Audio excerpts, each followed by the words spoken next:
AP cabinet భేటీ కానుంది. వరద సహాయం, మద్యం పాలసీ, మైనింగ్ పాలసీ, ఇసుక పాలసీ అమలు వంటి అంశాలతో పాటు ఇంకొన్ని కీలక అంశాలపై చర్చించనుంది కేబినెట్. అలాగే అసెంబ్లీ సమావేశాల్లో చేపట్టాల్సిన బిల్లుల వంటి వాటిపై చర్చ జరిగే ఛాన్స్ కనిపిస్తోంది. కొత్త మద్యం పాలసీపై కేబినెట్ సబ్ కమిటీ సిఫార్సులు చేసిన క్రమంలో ఆ సిఫార్సులపై చర్చించనున్నారు. తెలంగాణ తరహా పాలసీ వైపే మొగ్గు చూపుతున్నట్టు సమాచారం. నాణ్యమైన మద్యాన్ని తక్కువ రేటుకే అందించే అంశంపైన చర్చించనున్నారు. మైనింగ్ పాలసీ రూపకల్పనపైన కేబినెట్లో చర్చించే అవకాశం ఉంది.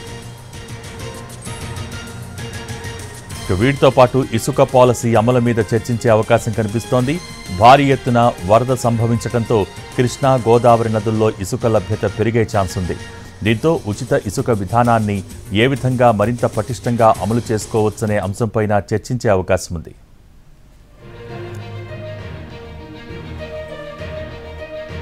అసెంబ్లీలో రూపొందించాల్సిన చట్టాలపైన చర్చించనున్నట్టు తెలుస్తోంది.